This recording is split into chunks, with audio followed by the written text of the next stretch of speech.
Assalamualaikum warahmatullahi wabarakatuh. Perkenalkan, saya Rini Hidayah, Prodi Keperawatan semester 7, Universitas Pekalongan. Pada video ini saya akan memberikan pendidikan kesehatan untuk lansia. Lansia atau lanjut usia adalah seseorang yang berusia mencapai 60 tahun ke atas. Menua bukanlah sebuah penyakit, akan tetapi sebuah proses yang berangsur. Lanjut usia dapat mengalami kemunduran dari aspek secara fisik, sosial, psikologi, ekonomi, serta kesehatan. Batasan lansia menurut Badan Pusat Statistik ada 4. Yang pertama, pralansia yaitu usia 45 sampai 59 tahun. Yang kedua, lansia muda yaitu usia 60 sampai 69 tahun. Yang ketiga, lansia menengah yaitu usia 70 sampai 79 tahun.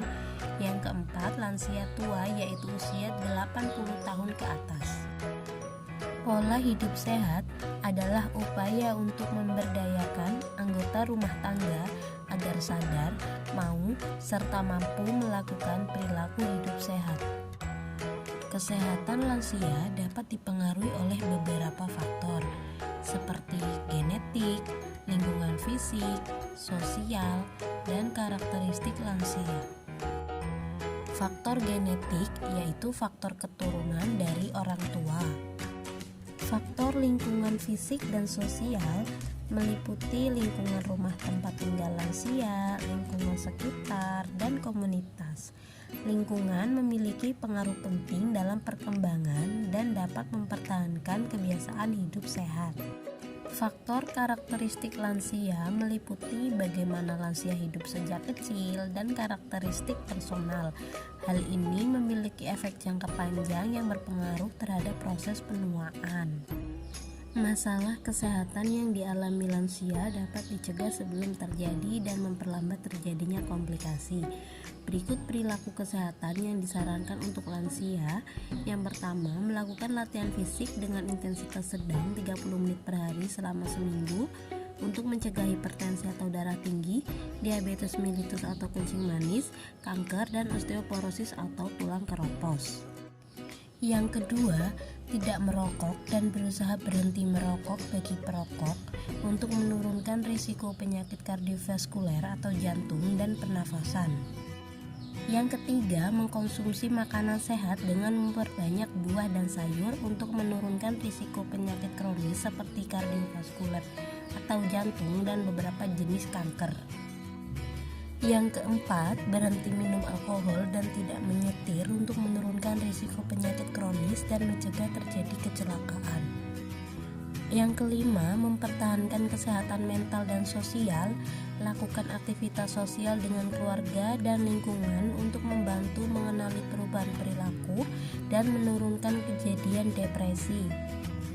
Yang keenam, menggunakan pengaman dengan berpegang pada tangga dan gunakan sabuk pengaman untuk menurunkan kejadian jatuh. Yang ketujuh, melakukan pemeriksaan kesehatan secara rutin dengan pemeriksaan tekanan darah dan gula darah setiap bulan untuk mencegah penyakit dan deteksi dini penyakit. Bahan makanan yang dibutuhkan lansia. Yang pertama, vitamin B12 sebagai bahan pembentuk eritrosit, DNA, dan untuk menjaga fungsi saraf. Berikut contoh makanan yang mengandung vitamin B12. Yang kedua, asam folat. Kekurangan asam folat dapat menyebabkan anemia atau kekurangan sel darah merah. Berikut contoh makanan yang mengandung asam folat. Yang ketiga, kalsium.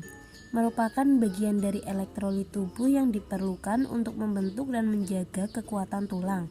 Berikut contoh makanan yang mengandung kalsium. Yang keempat, vitamin D. Membantu absorpsi kalsium, menjaga kepadatan tulang, dan mencegah osteoporosis atau tulang keropos. Berikut contoh makanan yang mengandung vitamin D. Yang kelima, kalium. Untuk menjaga ketahanan tulang dan mempunyai fungsi vital bagi sel-sel tubuh. Berikut contoh makanan yang mengandung kalium. Sekian video dari saya. Kurang lebihnya mohon maaf. Wassalamualaikum warahmatullahi wabarakatuh.